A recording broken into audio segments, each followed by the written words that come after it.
Good evening. I have with me Home Minister Amit Shah on a day the government held its first cabinet meeting of the second year of NDA-2 in the capital. As the first year of Narendra Modi's second term comes to a close, India's Home Minister is live with us to answer questions on a range of issues. Amit Shah has been the master blaster in NDA's second innings, so let's go straight over to him.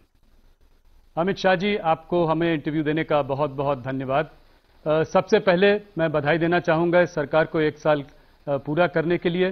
इसलिए मेरा पहला सवाल सीधा और सरल सा है, इस एक साल में मोदी गवर्नमेंट की दूसरी पारी, ये एक साल में आप अपनी सबसे बड़ी उपलब्धियां किसको मानते हैं?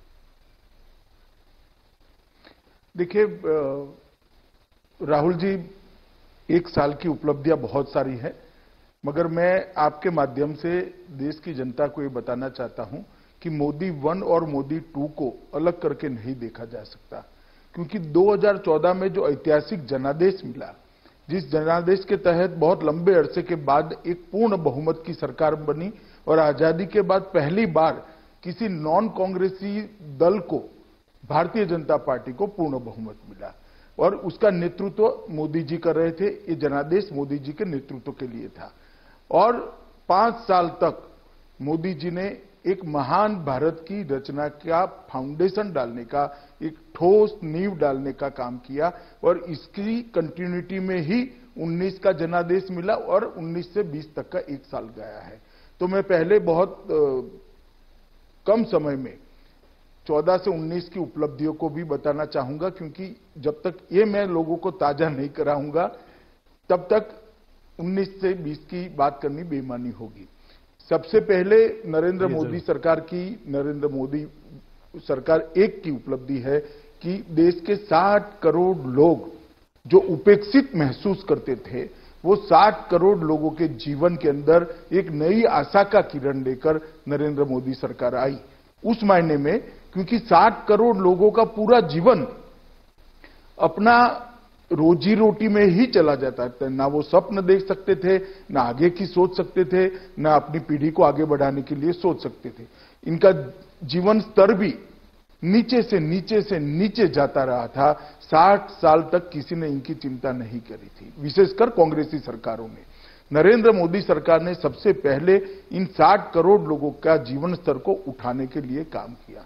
सबसे पहला काम, जनधन योजना के तहत 31 करोड़ बैंक अकाउंट खोलकर, देश में एक भी परिवार ऐसा नहीं है आज जिसके पास बैंक अकाउंट नहीं है। बैंक अकाउंट खोलने का सबसे बड़ा फायदा गरीब व्यक्ति को यह हुआ, हालांकि विपक्ष इस पर तंज कसता है कि बैंक अकाउंट को क्या करें।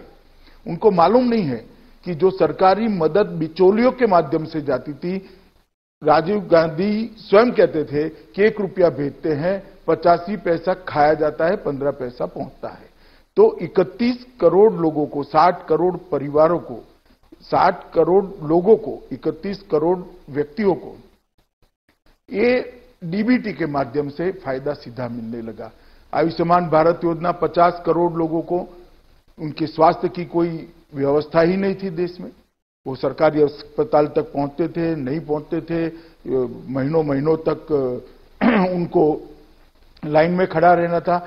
आज वो 50 करोड़ लोगों को 5 लाख तक का स्वास्थ्य का पूरा खर्चा, hospitalisation, operation, post operative hospitalisation और घर पर जाने के 250 रुपया अलग से, सारी दवाइयां, सारी रिपोर्ट्स, ये सारा 5 लाख तक का भारतीय जनता पार्टी की नरेंद्र मोदी सरकार देती है। और 1 करोड़ लोग, राहुल जी, 1 करोड़ लोग इसका फायदा उठा पाए हैं।